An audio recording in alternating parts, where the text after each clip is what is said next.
কিছু ভয়, কিছু রহস্য, কিছু কথা, কিছু ব্যথা, কিছুটা গোছানো আর কিছুটা কল্পনা নিয়ে আজকের গল্প হিমাদ্রি কিশোর দাশগুপ্তের লেখা হিরোহিতর গবেষণা। বন্ধুরা, আমার চ্যানেলে গল্প শুনতে আপনাদের কেমন লাগছে অবশ্যই কমেন্ট করে জানাবেন। আর নিত্য নতুন গল্প শুনতে আমার চ্যানেলটিকে সাবস্ক্রাইব করে আমার পাশে থাকতে ভুলবেন না।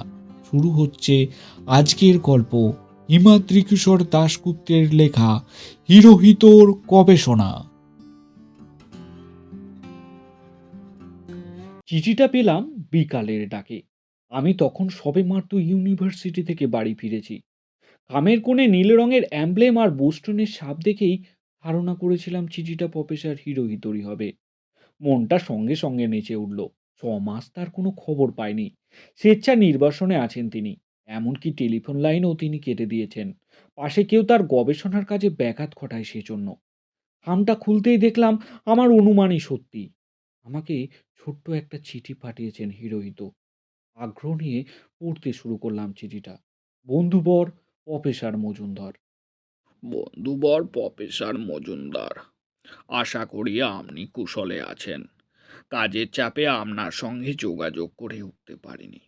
আসলে আমার ভয় ছিল আমি কাজটা শেষ করতে পারবো কিনা তা নিয়ে। কিন্তু আপনি জেনে খুশি হবেন যে শেষ পর্যন্ত আমি এক অসাধ্য সাধন করেছি। রোবট ইঞ্জিনিয়ারিংয়ে আমার এই যুগান্তকারী আবিষ্কার হাল আমলের নেক্সিকে পিছনে ফেলে চমকে দেবে এই পৃথিবীকে। আপনি আমার গবেষণার বিষয়বস্তু সম্বন্ধে অবগত আছেন। গোপনীয়তার কারণে চিঠিতে আর তার উল্লেখ করা সমীচীন বোধ করছি না। যাই হোক, এবার কাজের কথায় আসি। বিশ্বের কাছে আমার আবিষ্কার তুলে ধরার আগে আমি আপনাকে তা একবার দেখিয়ে নিতে চাই। এর একটা যথেষ্ট কারণ আছে। আপনি জানেন, আমি ক্যান্সারে আক্রান্ত। একদিকে এই মরণরোগ ক্যান্সার, আর অন্যদিকে গবেষণার কাজে প্রচণ্ড পরিশ্রম। এই দুয়ের মিলিত কারণে আমার শরীর ভেঙে পড়ছে। যদি আমার তেমন কিছু হয়ে যায়, তাহলে আমার অবর্তমানে বিশ্বের কাছে আমার আবিষ্কার উপস্থিত করতে পারবেন আপনি। আমরা দুজনেই এশীয়, তাছাড়া আপনি সৎ ব্যক্তি। আমি জানি সেক্ষেত্রে আমার আবিষ্কার আপনি আত্মসাৎ করবেন না। আমাদের আরেক বন্ধু ডক্টর ম্যাককেও আমি আমার বাড়িতে আমন্ত্রণ জানাচ্ছি। আমার ধারণা তিনি এবার তার মত পরিবর্তনে বাধ্য হবেন। প্রয়োজন বোধ করলে তার সঙ্গে যোগাযোগ করে দুজনে একসঙ্গে আসতে পারেন। আমার অনুরোধ, চিঠি পাওয়ার পর যত শীঘ্র সম্ভব আমার এখানে চলে আসুন। ধন্যবাদ সহ প্রফেসর আকিরা হিরোহিত, বোস্টন। চিঠিটা পাঠ করে মনের মধ্যে একই সঙ্গে আনন্দ ও দুঃখের অনুভূতি হলো। প্রফেসর হিরোহিত দীর্ঘদিন রোবট ইঞ্জিনিয়ারিংয়ের সর্বাপেক্ষা কঠিনতম গবেষণায় রত। তা হলো রোবটের মধ্যে মানবিক অনুভূতির সঞ্চার ঘটানো।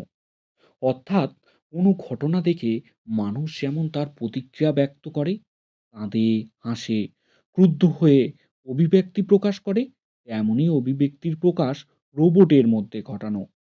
রোবট ইঞ্জিনিয়ারিংয়ের ক্ষেত্রে সর্বাপেক্ষা জটিল কাজ এটা। রোবটের এই কৃত্রিম বুদ্ধিমত্তা বা আর্টিফিশিয়াল ইন্টেলিজেন্স নিয়ে কয়েক দশক ধরেই গবেষণা চলছে। সাফল্যও কিছু এসেছে। অতি সম্প্রতি মাসাচুসেটাস ইনস্টিটিউট অফ টেকনোলজির বিজ্ঞানীরা ন্যাক্সি নামে এক যন্ত্রমানব তৈরি করেছে, যা তার চোখে বসানো দুটি সিসিডি ক্যামেরা দিয়ে পরিবেশ থেকে হাসির উপাদান খুঁজে নিয়ে সে হাসতে পারে। তাকে নিয়ে ফ্রান্সের লাভালে এক প্রদর্শনীও হয়েছে। পৃথিবীর বিভিন্ন দেশের রোবট বিজ্ঞানীরা তাকে দেখে এক বাক্যে স্বীকার করেছেন যে এ যাবৎকালের মধ্যে রোবট বিজ্ঞানীর সেরা আবিষ্কার হলো ন্যাক্সি। প্রফেসর হিরোহিতোর আবিষ্কার ন্যাক্সিকেও পিছনে ফেলে দিয়েছে। হ্যাঁ, এমনটাই তো দাবি করেছেন হিরোহিতো। আমি নিজেও একজন প্রযুক্তি বিজ্ঞানী, তাই প্রফেসর হিরোহিতোর সাফল্যের খবর পেয়ে বেশ আনন্দিত ও উত্তেজিত বোধ করলাম। হয়তো এই আবিষ্কার প্রফেসরকে নোবেলও এনে দিতে পারে। আবার তার পাশাপাশি চিঠির শেষ অংশ পড়ে মনটা বড্ড ভারী হয়ে গেল। প্রচণ্ড মেধা, ধীশক্তির অধিকারী, সদা হাস্যময় মিষ্টিভাষী হিরোহিত সকলের কাছে অত্যন্ত শ্রদ্ধা ও ভালোবাসার ব্যক্তি। মরণ রোগ তাকে ধীরে ধীরে গ্রাস করছে। জেনে মনটা একই সঙ্গে ভরাক্রান্ত হয়ে গেল। চিঠিটা পড়ার কিছুক্ষণের মধ্যেই আমি সিদ্ধান্ত নিয়ে ফেললাম যে যত দ্রুত সম্ভব প্রফেসর হিরোহিতোর আমন্ত রক্ষা করার জন্য আমি অবশ্যই যাব। এরপর আমি টেলিফোন করলাম ডক্টর ম্যাককে। সে হিরোহিতোর কোনো আমন্ত্রণ পেয়েছে কিনা তা জানার জন্য। ম্যাকও বোস্টনে থাকে। বোস্টন আর্মি হাসপাতালে স্নায়ুরোগ বিভাগের প্রধান সে। আফ্রিকান বংশোদ্ভূত। আজ থেকে ৩০ বছর আগে আমি যখন ভারত থেকে আর হিরোহিতো জাপান থেকে নিজ নিজ কাজে এদেশে আসি, তখন ম্যাক আর আমরা দুজন এই বাল্টিমোরে একই মেসে থাকতাম। বহুদিনের পরিচয় আমাদের তিনজনের। তবে আর্টিফিশিয়াল ইন্টেলিজেন্সের বিষয় নিয়ে একটা বিরোধ আছে প্রফেসর হিরোহিতো আর ডক্টর ম্যাকের মধ্যে। ম্যাক মানতে চায় না যে যন্ত্রের মধ্যে মানবিক গুণ সঞ্চার করা সম্ভব। সে মনে করে রোবটকে মানুষের আকৃতি প্রদান করা যেতে পারে, রোবটকে হাঁটানো চলানো যেতে পারে, কথা বলানো যায় সত্যি, কিন্তু তার মধ্যে মানবিক অনুভূতি প্রকাশ করা ঘটনা কখনোই সম্ভব নয়। আর হিরোহিতর মত হলো মানব দেহ তো একটা যন্ত্র ভিন্ন কিছুই নয়, তাই তার মধ্যে অনুভূতির ঘটলে যন্ত্রের মধ্যেও তা ঘটানো সম্ভব। অবশ্য তাদের দুজনের মধ্যে এই বিরোধ নিছকই দর্শনগত। ব্যক্তিগত স্তরে তার কোনো ছাপ নেই। তারা দুজনেই দুজনকে ভালোবাসে ও সম্মান করে। ম্যাককে ফোন করতেই আমার উল্লেখিত ধারণা যে ভ্রান্ত নয় তা বুঝতে পারলাম। ম্যাক আমাকে উৎফুল্লভাবে জানালো যে গত ছমাস ধরে তারও প্রফেসর হিরোহিতোর সঙ্গে দেখা না হলেও তার চিঠি সেও পেয়েছে। যদিও সে ব্যাপারটা পুরোপুরি বিশ্বাস করতে পারছে না, তবে হিরোহিতো যদি সত্যিই সাফল্য লাভ করে থাকেন, তবে আমার চেয়ে সে কম সুখী হবে না। ম্যাকের সঙ্গে কিছুক্ষণ কথা বলার পর ঠিক হলো একদিন পরেই আমি পৌঁছাবো ম্যাকের বাড়ি। তারপর দুজনে একসঙ্গে যাব প্রফেসর হিরোহিতোর বাড়িতে। একদিন বাদে আলোচনা মতো বাল্টিমোর থেকে লং ড্রাইভে বিকাল নাগাদ পৌঁছে গেলাম বোস্টনে ডক্টর ম্যাকের বাড়িতে। প্রাণচঞ্চল বস্টন শহরের কেন্দ্রবিন্দুতে ম্যাকের বাড়ি। এক সময় আমি প্রায় চলে আসতাম এখানে। এখন কাজের চাপে আর আসা হয় না। বেশ অনেক দিন পর এলাম বোস্টনে। ম্যাকের বাড়িতে ডোরবেল বাজাতেই দরজা খুলে দাঁড়ালো ম্যাক আর তার স্ত্রী ন্যান্সি। সেও আমার পূর্ব পরিচিতা। দুজনেই আমাকে উষ্ণ অভ্যর্থনা জানিয়ে বাড়ির ভিতরে নিয়ে গেল। ম্যাক বলল, সত্যি কথা বলতে কি প্রফেসর হিরোহিতোর চিঠিটা পাওয়ার পর থেকে আমি বেশ উত্তেজিত বোধ করছিলাম। যখন তুমি আমাকে ফোন করলে আমি তোমাকেই ফোন করতে যাচ্ছিলাম, জানো তো। তার কথা শুনে আমি হেসে বললাম, হ্যাঁ, প্রফেসর চিঠি পড়ে আমার যা মনে হচ্ছে তাতে তুমি তার কাছ থেকে সম্ভবত হেরেই গেলে। ম্যাক জবাব দিল, সেটা তো ওর ওখানে না গেলে ঠিক বোঝা যাবে না। আমি কিন্তু আমার ধারণাতেই অটল রয়েছি বাবু। আমি এরপর জানতে চাইলাম, আচ্ছা, তুমি আর প্রফেসর তো একই শহরে থাকো, এর মধ্যে তোমাদের দুজনের দেখা হয়েছে নাকি? ম্যাক বলল, না, গত মাসে একদিনের জন্য দেখা হয়নি। তবে তার বাড়িতে যে ছোকরা চাকরটা ছিল না, কি বেশ নাম, ওই বিল বিল বিল নামের যে চাকরটা ছিল, তার সঙ্গে মাঝে মধ্যে রাস্তায় দেখা হতো আমার। যদিও খুব বেশি সংবাদ তার থেকে আমি প্রফেসরের সম্বন্ধে পাইনি। দিন সাতেক আগে সে একবার বলছিল যে প্রফেসরের শরীরটা নাকি বিশেষ ভালো নেই। আর সকালেও আবার হঠাৎ দেখা হয়েছিল বিলের সঙ্গে। সে দুঃখ করে বলল, দুদিন হলো হিরোহিত নাকি চাকরি থেকে তাকে বরখাস্ত করেছেন। আমি বললাম, কেন? বরখাস্ত করলেন কেন? বিল তো বেশ প্রিয় পাত্র ছিল হিরোহিতর। তার মুখে ওর প্রশংসা শুনেছি। ম্যাক জবাবে বলল, তা জানি না। বিল যা বলল তাতে তার নাকি ব্যাপারটা বোধগম্য হচ্ছে না। রোজগার মতো কাল সকালে সে প্রফেসরের বাড়িতে যেতেই দরজার সামনে দাঁড়িয়ে হিরোহিত নাকি তাকে বলেছেন যে তাকে আর কাজে আসতে হবে না। বেচারাকে বাড়ির ভিতরে ঢুকতে পর্যন্ত দেয়নি। তার হাতে একটা চেক ধরিয়ে দিয়ে তার মুখের উপর দরজা বন্ধ করে দেন। আমি শুনে মন্তব্য করলাম, প্রফেসর তো খুব হৃদয়বান মানুষ। নিশ্চয়ই বিলকে বরখাস্ত করার পিছনে কোনো কারণ আছে, যেটা বিল চেপে গেছে। হিরোহিতকে কোনোদিন কারোর সঙ্গে দুর্ব্যবহার করতে তো কোনোদিন দেখিনি। ম্যাক বলল, তা হতে পারে। ম্যাকের পর হিরোহিত সাম্প্রতিক প্রসঙ্গ বাদ দিয়ে চলে গেল আমাদের পুরনো দিনের প্রসঙ্গে। যুব বয়সে আমরা কেমন যখন তখন লং ড্রাইভে গিয়ে আনন্দ করতাম। আমাদের পুরনো সঙ্গীরা কে কোথায় কি করছে এইসব বিষয়ে অনেক দিন পর স্মৃতি রোমন্থন হতে লাগলো। সারাদিন গাড়ি চালিয়ে খাওয়া হয়নি আমার। ন্যান্সি খাবার নিয়ে এলো আমার জন্য। গল্প গুজব খাওয়া সেরে সামান্য বিশ্রাম নিয়ে আমরা যখন হিরোহিতর বাড়ি যাবার জন্য বাইরে এলাম, তখন সন্ধ্যা নামতে শুরু করেছে। আজ ডিসেম্বরের 20 তারিখ। এদিকে বেশ ঠান্ডাও পড়তে শুরু করেছে। আমাদের যেতে হবে শহরের বাইরে, বোস্টন বন্দরের দিকে।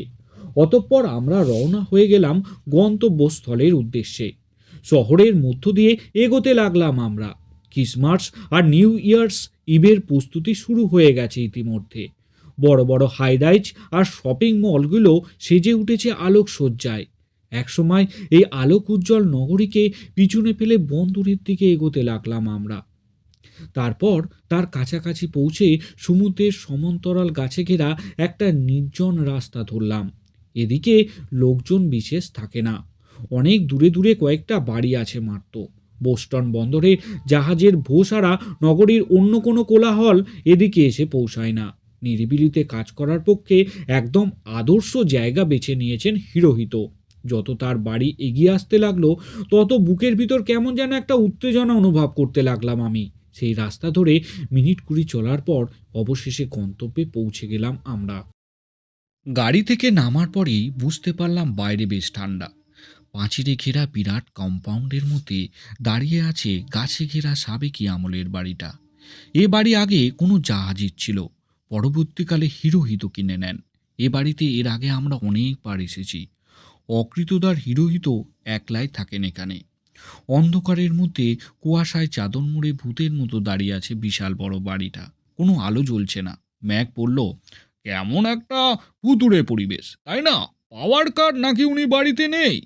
কম্পাউন্ডের ভিতরে ঢুকে গাছে ঘেরা মোড়াম বিছানো রাস্তা দিয়ে এগিয়ে বাড়ির সদর দরজার সামনে দাঁড়িয়ে ডোরবেল বাজালাম। কয়েকবার সেটা বাজাবার পর ভিতর থেকে সম্ভবত প্রফেসরের গলা ভেসে এলো, কে? আমি উচ্চকণ্ঠে জবাব দিলাম, আমি মজুমদার আর ম্যাক, আমরা এসেছি। কয়েক মুহূর্তের নিস্তব্ধতা। তারপর দরজার ওপাশে একটা মৃদু খসখস শব্দ পেলাম। কিছুক্ষণের মধ্যে দরজা খুলে দাঁড়ালেন প্রফেসর হিরোহিত। তার হাতে একটা মোমবাতি, একটা লম্বা চুলের ওভারকোট তার গায়ে, পায়ে জুতো, হাতে দস্তানা, মাথায় টুপি। কপালের অর্ধেক অংশ তাতে ঢাকা পড়ে আছে। আমি ভেবেছিলাম এতদিন বাদে তার সঙ্গে দেখা হবার পর স্বভাবসুলভ ভঙ্গিতে তিনি উল্লাসিত হয়ে উঠে আমাকে জড়িয়ে ধরবেন। কিন্তু তিনি মোমবাতিটা একটু উঠিয়ে ধরে নির্বাক দৃষ্টিতে তাকিয়ে রইলেন আমার দিকে, যেন তিনি অপরিচিত কাউকে দেখছেন। আমি কয়েক মুহূর্ত পর হেসে ফেলে বললাম, তা আমরা কি ঠান্ডার মধ্যে এইভাবে বাইরে দাঁড়িয়ে থাকবো নাকি প্রফেসর? ভিতরে ঢুকবো না? মোমের আলোতে একটা অদ্ভুত বিষণ্ণ হাসি ফুটে উঠল প্রফেসরের মুখে। তিনি বললেন, হ্যাঁ, ভিতরে আসুন। প্রফেসরের পিছন পিছন আমরা গিয়ে বসলাম ড্রয়িং রুমে। ঘরের চারপাশে বইয়ে ঠাসা আলমারি, দেয়ালের মাথার দিকে এক জায়গাতে ঝুলছে আমাদের তিনজনের বাঁধানো ফটোগ্রাফ। অনেক দিন আগে আমরা এই ছবিটা তুলেছিলাম। আমার বাড়িতেও একটা কপি আছে। প্রফেসর হিরোহিত মোমটা আমাদের সামনে টেবিলে নামিয়ে রেখে উল্টো দিকের একটা চেয়ারে বসে দেয়ালে ঝোলানো ফটোগ্রাফটার দিকে একবার তাকিয়ে নিয়ে গম্ভীরভাবে চেয়ে রইলেন আমার দিকে। ম্যাক চারপাশে একবার তাকিয়ে বলল, ইলেকট্রিসিটি নেই দেখছি, কোনো কিছু খারাপ হয়েছে নাকি? হিরোহিত কোনো জবাব দিলেন না, একইভাবে চেয়ে রইলেন। আমি হিরোহিতকে এরকম নিশ্চুপ দেখে এবার বললাম, প্রফেসর, আপনার শরীরটা কি ইদানিং খুব খারাপ হয়েছে? হিরোহিত সংক্ষিপ্ত জবাব দিলেন, এখন ঠিক আছে। তারপর আমাদের চমকে দিয়ে বললেন, তা আপনারা দুজন হঠাৎ আমার কাছে কেন এলেন বলুন তো? আমি বললাম, আমরা দুজন আপনার চিঠি পেয়ে এখানে এসেছি, আপনার আবিষ্কার দেখব বলে। হিরোহিত আমার কথা শুনে দু হাত দিয়ে মাথাটা চেপে ধরে বললেন, ও, আসলে শেষ কদিন আমার এত পরিশ্রম গেছে যে মাঝে মাঝেই কিছু মনে রাখতে পারছি না। I am extremely sorry. Mac বলল, আমার মনে হয় আপনার টানা কিছুদিন বিশ্রাম নেওয়া প্রয়োজন। আপনার কাজ তো শেষ হয়ে গেছে বলে চিঠিতে লিখেছেন। হিরোহিত শুধু ঘাড় নাড়লেন তার কথা শুনে, তারপর চেয়ে রইলেন টেবিলের দিকে। আমি এরপর আবিষ্কারের প্রসঙ্গটা উত্থাপন করব বলে ভাবছিলাম, কিন্তু ঠিক তখনই এমন একটা অদ্ভুত কাণ্ড ঘটল যে তার জন্য আমরা কেউ প্রস্তুত ছিলাম না। কথা শুরু করতে যাব আমি, এমন সময় একটা রিন রিন শব্দ শুনে দেখি ঘরের উল্টো দিকের একটা দরজা দিয়ে ঘরে ঢুকে পড়েছে হিরোহিতর আদরের ছোট্ট পাক জাতীয় কুকুরটা। কোথাও মনে হয় সে এতক্ষণ বাঁধা ছিল, চেন সমেত খুলে চলে এসেছে। মাটির সঙ্গে চেনের ধাতব খসটানিতে রিন রিন শব্দ হচ্ছে। ম্যাক নিজেও পশুপ্রেমী, তার পশুদের খুব ভালো লাগে। তার বাড়িতেও একসময় কুকুর ছিল। পাকটাকে দেখেই সে উৎফুল্লভাবে ডাকলো, আয় এদিকে আয়, এদিকে আয়, আয় আয় আয় আয় আয়। কুকুরটা কিন্তু কাছে এলো না। আমাদের একবার দেখে নিয়ে ঘরের মাঝখানে দাঁড়িয়ে প্রফেসর হিরোহিতর দিকে তাকিয়ে গজরাতে লাগলো। সঙ্গে সঙ্গে দাঁড়িয়ে পড়লেন প্রফেসর, তারপর চিৎকার করে উঠলেন, যা, ভাগ বলছি, ভাগ এখান থেকে, ভাগ। অনেকদিন ধরে তুই আমায় অত্যাচার করছিস, আমার রাতের ঘুম কেড়ে নিচ্ছিস তুই। যা এখান থেকে যা, দুদিন ধরে তুই জ্বালিয়ে মারছিস আমাকে। যা, ভাগ, ভাগ এখান থেকে, ভাগ ভাগ। হিরোহিতর কথা শুনে চলে না গিয়ে চিৎকারের মাত্রা যেন দ্বিগুণ বাড়িয়ে দিল কুকুরটা। আর তার পরক্ষণেই এক অস্বাভাবিক কাণ্ড করে বসলেন প্রফেসর। চেয়ার ছেড়ে ছুটতে গিয়ে চেন সমেত কুকুরটাকে তুলে নিয়ে আমরা তাকে বাধা দেবার আগেই দরজার কাছে গিয়ে বাইরের অন্ধকারের মধ্যে আঁচড়ে ছুঁড়ে ফেললেন কুকুরটাকে। পানিটার করুণ আর্তনাদ প্রতিধ্বনিত হলো বাইরের অন্ধকারে। চেয়ার ছেড়ে উঠে দাঁড়িয়ে ম্যাক প্রফেসরের উদ্দেশ্যে বলল, এ আপনি কি করলেন প্রফেসর? এটা কি আপনার করা উচিত হলো প্রফেসর? প্রফেসর ফিরে তাকিয়ে কর্কশ কণ্ঠে বললেন, যা করেছি ঠিক করেছি। আপনি আমার কুকুরের ব্যাপারে বলার কে? আমি ওকে মারবো, ধরবো, যা খুশি করতে পারি। আপনি কে বলার ব্যাপারে? তার কথা শুনেই কিংকর্তব্য বিমূঢ় হয়ে চিওরে বসে পড়ল ম্যাক, সদা হাস্যময় সহৃদয় প্রফেসরের থেকে এরকম কর্কশ অমানবিক ব্যবহার আমরা আশা করিনি। আমি চুপচাপ বসে রইলাম, আর হিরোহিত ম্যাকের কথার জবাব দিয়ে আবার নিজের চেয়ারে ফিরে এসে নিরীক্ষণ করতে লাগলেন আমাদের। পুরো ব্যাপারটা ধাতস্থ হতে আমাদের কিছুক্ষণ সময় লাগলো। আমি ভাবলাম হিরোহিত নিশ্চয়ই তার স্বভাব বিরুদ্ধভাবে হঠাৎ কাণ্ডটা ঘটিয়ে ফেলেছেন, তাই ঘরের পরিবেশটাকে আবার অন্যদিকে ফিরিয়ে নিয়ে যাবার জন্য নিস্তব্ধতা ভঙ্গ করে আমি বললাম, তাহলে প্রফেসর, এবার আমরা আপনার সে আশ্চর্য আবিষ্কার দেখতে পারি কি? আমার কথা শুনে প্রফেসর জবাব দিলেন, আমি খুবই দুঃখিত, সিদ্ধান্ত পরিবর্তন করেছি আমি। আপনাদের সেটা এখন আর দেখানো সম্ভব নয়। ম্যাক বলে উঠল, তার মানে শুধু শুধু আমাদের এখানে ডেকে আনলেন আপনি? অবশ্য আমি এখনো বিশ্বাস করি যে যন্ত্রের মধ্যে পুরোপুরি মানবিক গুণ সঞ্চার করা সম্ভব নয়। খুব বেশি হলে ওই ন্যাক্সির মতো তাকে হাসানো বা কাঁদানো যেতে পারে, তার চেয়ে বেশি কিছু নয়। ম্যাকের কথার শেষ অংশের স্লেজটা ধরতে পেরে কয়েক মুহূর্ত তার দিকে স্থির দৃষ্টিতে তাকিয়ে থেকে হিরোহিত ঠান্ডা গলায় বললেন, এ বিষয় নিয়ে আপনাদের সঙ্গে আমি তর্ক করতে যাব না। আমার এখন কাজ আছে। এখন আপনারা আসতে পারেন। আপনারা এবার এখান থেকে যান। হিরোহিতর যেন এই কথাটা বলার জন্যই এতক্ষণ অপেক্ষা করছিলেন। এরপর আর বসে থাকা যায় না। তার কথা শোনার সঙ্গে সঙ্গেই চেয়ার ছেড়ে উঠে ঘরের বাইরে বেরিয়ে এলাম আমরা। আর আর তার প্রায় সঙ্গে সঙ্গেই আমাদের পিছন পিছন সশব্দে দরজা বন্ধ করে দিলেন প্রফেসর। ম্যাক বাইরে চাঁদের আলোতে দাঁড়িয়ে মন্তব্য করল, আশ্চর্য, এমন অদ্ভুত ব্যবহার করলেন কেন উনি আমাদের সাথে? আমিও তখন ম্যাকের মতোই বিস্মিত প্রফেসরের ব্যবহারে। কিছু দূরে মাটিতে নিশ্চুপভাবে পড়েছিল হিরোহিতর কুকুরটা। ম্যাক তাকে পরীক্ষা করে বলল, এখনো কুকুরটার প্রাণ আছে, তবে এখানে বেশিক্ষণ থাকলে আরও বাঁচবে না। এটাকে বরং আমি উম, এখান থেকে নিয়ে যাই। এই বলে সে কোলে তুলে নিল প্রাণীটাকে। আমরা এরপর তাকে নিয়ে এগোলাম কম্পাউন্ডের বাইরে দাঁড়ানো গাড়ির দিকে। সারা রাস্তা আমরা আলোচনা করলাম প্রফেসর হিরোহিতোর অদ্ভুত আচরণ নিয়ে, কিন্তু তার কারণটা কেউ বুঝতে পারলাম না। সেই রাতটা আমি ম্যাকের বাড়িতেই কাটালাম। পরের দিন ভোরে রওনা দিলাম বাল্টিমোর ফেরার জন্য। ফেরার সময় ন্যান্সি আমার সঙ্গী হলো। বাল্টিমোর পর্যন্ত আমার সঙ্গে এসে সে চলে গেল ওয়াশিংটনে তার ছেলের কাছে ক্রিসমাস ও নিউ ইয়ার্স ইভের ছুটি কাটাতে। বোস্টন থেকে ফিরে আসার পর 4টে দিন কেটে গেল।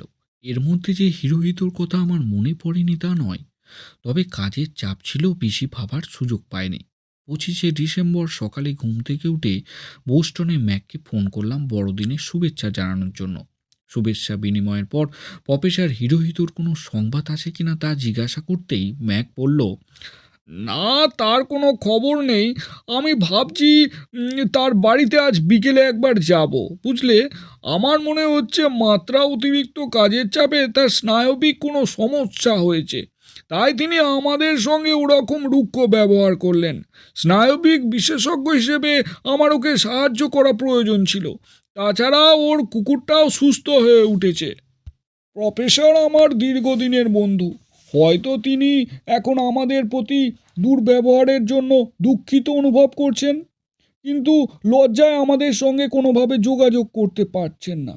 ম্যাকের কথা শুনে আমি সহমত পোষণ করলাম। ম্যাক বলল, প্রফেসর হিরোহিতোর বাড়ি থেকে ফিরে রাত্রে সবিস্তরে তোমাকে ফোন করে জানাবো। তুমি কিন্তু আমার ফোনের অপেক্ষায় থাকবে, ঠিক আছে? সেদিন রাতে ম্যাকের আর কোনো ফোন এলো না। অনেকক্ষণ গভীর রাত পর্যন্ত জেগে থাকলাম তার ফোনের অপেক্ষায়, কিন্তু কোনো ফোন এলো না। তারপর তাকে সেল ফোনে বা ল্যান্ড ফোনেও তার সাথে ফোনে যোগাযোগ করেও তাকে ধরতে পারলাম না আমি। পরের দিন সন্ধ্যা নাগাদ ওয়াশিংটন থেকে ফোন এলো ন্যান্সির। একটু উদ্বিগ্নভাবে সে আমার কাছে জানতে চাইলো ম্যাকের কোনো খবর আমার জানা আছে কিনা। গত 24 ঘন্টায় সে ম্যাককে অনেকবার ফোন করেও পায়নি। আমি তাকে আগের দিন সকালে টেলিফোনে ম্যাকের সঙ্গে কথোপকথনের কথা বললাম। আমিও যে তাকে ধরতে পারছি না সেটাও জানালাম। ন্যান্সি ফোন সেরে দেওয়ার পর আমি আবার ম্যাকের সঙ্গে যোগাযোগের চেষ্টা করলাম। তার বাড়ির ফোনটাতে রিং হয়ে গেল, সে ধরল না। আর তার মোবাইল ফোনটা সুইচড অফ। এরপর আমার ম্যাকের জন্য কেমন দুশ্চিন্তা শুরু হলো। তার কিছু বিপদ হয়নি তো? আমার হাতে এখন কিছু কাজ নেই। ঠিক করলাম আর একবার বোস্টনে গিয়ে ঘুরে আসি।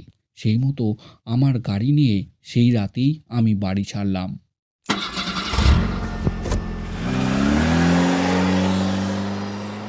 বোস্টনে পৌঁছে প্রথমেই আমি উপস্থিত হলাম ম্যাকের বাড়ি।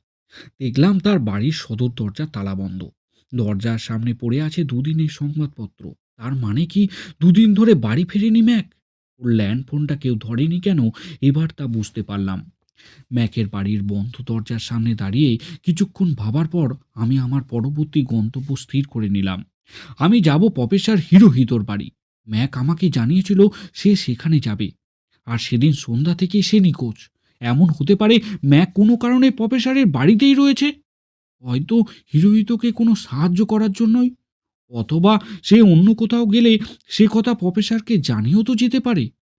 যদিও প্রফেসর আমাদের সঙ্গে সেদিন খুব একটা ভালো ব্যবহার করেনি, তবু এসব কথা চিন্তা করে হিরোহিতোর বাড়ির উদ্দেশ্যে যাওয়ার জন্যই আমি রওনা হলাম। নির্জন দুপুর। প্রফেসরের বাড়ির সামনে এসে গাড়ি থেকে নামতেই চোখে পড়ল প্রফেসরের বাড়ির কম্পাউন্ডের মধ্যে দাঁড়িয়ে আছে লাল রঙের একটা ক্যাডিলক গাড়ি। ও গাড়ি আমি চিনি, তার মানে ম্যাক এখানেই এসেছে।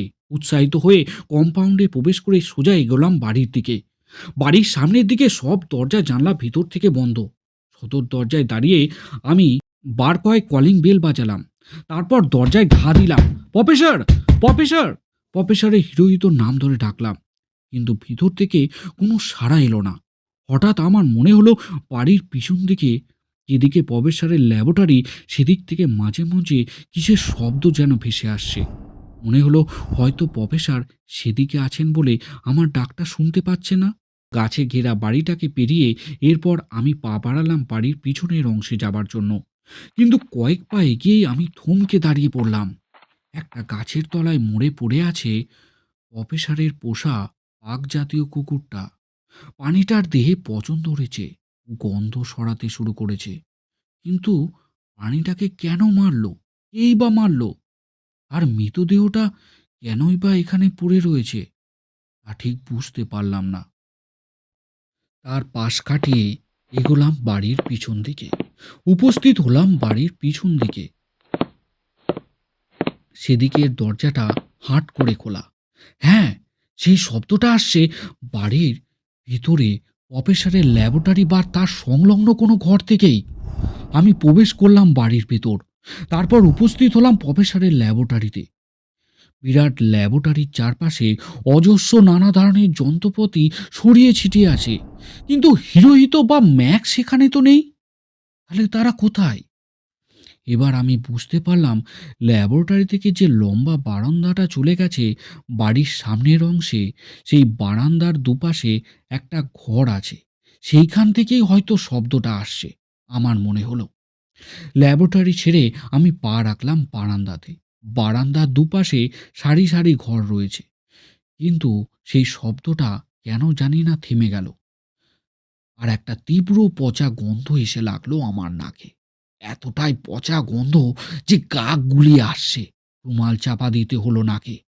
কয়েক পা এগিয়ে বারান্দার মাঝখানে দাঁড়িয়ে কাউকে দেখতে না পেয়ে আমি চিৎকার করে ডাকলাম, প্রফেসর হিরোহিত, প্রফেসর হিরোহিত, আপনি কোথায়? ঠিক সেই সময় আবার শব্দটা হলো। বারান্দায় একটা ঘরের ভিতর থেকে কেউ বন্ধ দরজা ধাক্কাচ্ছে। আর তারপরেই সেই ঘরের ভেতর থেকে বেরিয়ে এলো ম্যাকের কণ্ঠস্বর। মজুমদার, মজুমদার, তুমি কোথায় মজুমদার? তুমি শিগগিরই দরজাটা খুলে দাও, শিগগিরই! আমি কণ্ঠস্বর শুনে সেই ঘরের কাছে ছুটে গিয়ে দরজাটা খুলে দিতেই ম্যাক সেই ঘর ছেড়ে বেরিয়ে এলো। রক্তাক্ত চার চেহারা, মুখে একটা আতঙ্কের ভাব। আমি তাকে দেখে বললাম, ম্যাক, তোমার কি হয়েছে? তোমার এই অবস্থা কেন? প্রফেসর কোথায়? আমার প্রশ্নের জবাবে ম্যাক শুধু বলল, "এহ, শয়তানটা এমনভাবে হঠাৎ আমার মাথায় মারল যে রিভলভার বার করার সময়টুকু পাইনি। অজ্ঞান হয়ে গেছিলাম। দুদিন ধরে আমায় ওই ঘরের মধ্যে বন্ধ করে রেখেছিল ওই শয়তানটা।" আমি বললাম, কার কথা বলছো তুমি? ম্যাক কিছুটা ভয়ত্ব কণ্ঠে উত্তেজিতভাবে বলল, "আহ, সব কথা তোমাকে পরে বলছি, পরে বলছি মজুমদার। এখানে আর কোনো কথা নয়। বাঁচতে হলে এই মুহূর্তে আমাদের বাড়ির বাইরে যেতে হবে। চলো, চলো, বাড়ির বাইরে চলো।" এই বলে সে আমার হাত ধরে টেনে এগোলো বাড়ির বাইরে যাবার জন্য। বারান্দা অতিক্রম করে প্রবেশদ্বারের ল্যাবরেটরিতে প্রবেশ করে থমকে দাঁড়িয়ে পড়লাম আমরা। অপরদিকে দরজা দিয়ে ল্যাবরেটরিতে প্রবেশ করলেন প্রফেসর হিরোহিত। তার পরনে আগের দিনের মতোই সারা দেহে ঢাকা পোশাক। শুধু টুপির নিচ থেকে মুখমণ্ডলটা দেখা যাচ্ছে। সম্ভবত বাইরে থেকে এইমাত্র ফিরলেন তিনি। আমি তাকে দেখে চিৎকার করে উঠলাম, প্রফেসর হিরোহিত! আমার কথার কোনো জবাব না দিয়ে পাথরের মূর্তির মতো দাঁড়িয়ে তাকিয়ে রইলেন আমার দিকে। কি অন্তর্ভেদী পলকহীন সেই দৃষ্টি! যেন আমাদের মস্তিষ্কের কোষগুলো পর্যন্ত পাঠ করতে চাইছে সেই চোখ। আমি অনুভব করতে লাগলাম ম্যাকের বাঁ হাত ক্রমশ চেপে বসছে আমার কবজিতে। আর এরপরেই ম্যাক একটা অদ্ভুত কাণ্ড করল। তার জামার তলা থেকে আর্মি রিভলভারটা ডান হাতে বার করে তাক করল হিরোহিতর দিকে। ভয়ঙ্কর কিছু একটা ঘটতে যাচ্ছে তা আমি আগে থেকেই অনুভব করলাম। আমি বলে উঠলাম, ম্যাক, তুমি কি করতে যাচ্ছ? নিজেদের মধ্যে কিছু ভুল বোঝাবুঝি থাকলে তা মিটিয়ে নাও। আর প্রফেসর হিরোহিত আপনারই বা কি হয়েছে? আপনি কি ম্যাককে আটকে রেখেছিলেন? আমার কথার কেউ কোনো জবাব দিল না। শুধু যেন একটা কুড় হাসি ফুটে উঠল হিরোহিতর ঠোঁটের কোণে। উদ্ধত রিভলভার দেখেও অচঞ্চলভাবে ধীর পদক্ষেপে প্রফেসর এগোতে লাগলেন আমাদের দিকে। ম্যাকের হাত কাঁপছে, চোখের মণি দুটো টিকরে বেরিয়ে আসতে চাইছে। আমি শেষবারের মতো এবার নিরাস্ত করার চেষ্টা করলাম ম্যাককে, কিন্তু সে এক ধাক্কায় আমাকে পাশে ঠেলে দিয়ে প্রচণ্ড আতঙ্কে দু হাতে রিভলভার চেপে চালিয়ে দিল গুলি। রিভলভারের প্রচণ্ড শব্দে আর বারুদের ধোঁয়ায় ভরে গেল ঘর। কিন্তু ম্যাকের প্রথম গুলিটা মনে হয় লক্ষ্যভ্রষ্ট হলো। পাতলা ধোঁয়ার আস্তরণের মধ্যে দেখলাম হিরোহিত মুহূর্তের জন্য একবার থমকে দাঁড়িয়ে পড়লেন, তারপর আবার এগোতে লাগলেন আমাদের দিকে। মাত্র 10 ফুট দশেকের ব্যবধান। তার মুখের হাসিটা যেন ভয়ঙ্কর হয়ে উঠেছে। কয়েক মুহূর্তের নিস্তব্ধতা, আর তারপরেই ম্যাক তাকে লক্ষ্য করে পরপর বেশ কয়েকটা গুলি চালিয়ে দিল। গুলিগুলো প্রফেসর হিরোহিতোর শরীরের কোথায় লাগলো জানি না, কিন্তু আমাদের চোখের সামনেই পর মুহূর্তে এক বিস্ময়কর কাণ্ড ঘটল। প্রফেসর হিরোহিতোর শরীর থেকে বৈদ্যুতিক স্পার্ক নির্গত হতে লাগলো চটপট চটপট শব্দে। একটা নীলাভ বৈদ্যুতিক জাল যেন ঘিরে ধরল তাকে। থরথর করে কাঁপতে থাকলো প্রফেসর হিরোহিতোর শরীর। আর তারপরেই একটা প্রচণ্ড ধাতব শব্দ তুলে হিরোহিতোর দেহ কোমরের কাছ থেকে বিভক্ত হয়ে ছিটকে পড়ল মেঝেতে। না, কোনো রক্ত নেই তাতে, সামান্য একটু ধূম উদগীরণ হলো মাত্র। প্রাথমিক বিস্ময়ের ঘোর কাটাতে আমার কিছুটা সময় লাগলো। তারপর আমি ম্যাককে বললাম, "আহ, তুমি কি ধরতে পেরেছিলে ব্যাপারটা?" ম্যাক বলল, "প্রফেসরের হঠাৎ আচরণ পরিবর্তন, চাকরকে বরখাস্ত করা, আমাদের সঙ্গে দুর্ব্যবহার, বাতি নিভিয়ে রাখা, সবসময় দেহ ঢাকা পোশাক পরা, এসবে আমার একটা সন্দেহ হয়েছিল। কিন্তু ব্যাপারটা আমি বুঝতে পারি যখন যন্ত্রমানবটা আমার মাথায় আঘাত করে। ওটা ছিল ধাতব আঘাত। এক আঘাতেই মাথা ফেটে জ্ঞান হারাই আমি। তবে কুকুরটা কিন্তু প্রথম থেকেই পার্থক্যটা বুঝতে পেরেছিল। আমরা যেদিন প্রফেসরের সঙ্গে দেখা করতে আসি, সেই প্রথম দিন থেকেই কিন্তু সে কুকুরটা ওই হিরোহিতোর পিছনে অত চিৎকার করছিল। আর তারপর আমি যেদিন কুকুরটাকে ফেরত দিতে আসি, উম, আমার চোখের সামনেই ও গজরাতে শুরু করে হিরোহিতের দিকে তাকিয়ে, আর যন্ত্রমানবটা আমার চোখের সামনেই ওকে মেরে ফেললো। আমি বললাম, কিন্তু তাহলে আমাদের হিরোহিত কোথায় গেলেন? ম্যাক বলল, চলো বাড়িটা এবার ভালো করে খুঁজে দেখা যাক।" একটু খোঁজাখুঁজির পর বারান্দায় দুর্গন্ধের উৎসটা আবিষ্কার করলাম আমরা। একটা বন্ধ ঘরের দরজা ভেঙে খাটের ওপর গলিত একটা মৃতদেহ দেখতে পেলাম। বিকৃত হলেও সেটা যে প্রফেসর হিরোহিতোরই তা বুঝতে অসুবিধা হলো না। তার পাশে পড়ে আছে একটা নোটবুক। তুলে নিলাম সেটা। তার শেষ পাতাতে কাঁপা কাঁপা হাতে মাত্র কয়েকটা কথা লেখা। তারিখটা লেখা আছে 18ই ডিসেম্বর, অর্থাৎ আমরা যেদিন হিরোহিতোর বাড়িতে প্রথম এলাম তার দুদিন আগের ঘটনা। হিরোহিতো লিখছেন, যন্ত্রের মধ্যে মানবিক গুণ সঞ্চারে আমি সফল হলাম ঠিকই, কিন্তু ব্যাপারটার পরিণতি এত ভয়ঙ্কর হবে ধারণা ছিল না। লোকজনকে চমকে দেবার জন্য ওকে নিজের অবয়বে তৈরি করেছিলাম। সেটাই আমার জীবনের কাল হলো। ওর মধ্যে আমি কৃত্রিম বুদ্ধিমত্তা সঞ্চারিত করার সঙ্গে সঙ্গে আমার অজান্তেই ওর মধ্যে সৃষ্টি হয়েছে নিজস্ব সৃষ্টিশক্তি ও চিন্তা শক্তি। বিজ্ঞানের বিজ্ঞানের এ এক অদ্ভুত সাফল্য। কিন্তু আ আমার অবয়বধারী যন্ত্রমানব এখন চাইছে আমাকে খুন করে আমি হয়ে বেঁচে থাকতে। আমাকে ঘরে বন্দি করে রেখেছে সে। মজুমদার বা ম্যাকের সঙ্গে আর হয়তো দেখা হলো না। ওরা এসে পড়লে হয়তো আমি মুক্তি পেতাম। বর্তমানে এই যন্ত্রমানবের ইচ্ছাশক্তি আ বা দৈহিক শক্তিকে প্রতিহত করার কোনো ক্ষমতাই আমার নেই। ওই তো সে আমার ঘরের দিকে এগিয়ে আসছে। আমাকে মেরে ফেলবে। আমাকে মেরে ফেলবে সে। বাইরের বারান্দায় তার স্পষ্ট পদধ্বনি শুনতে পাচ্ছি।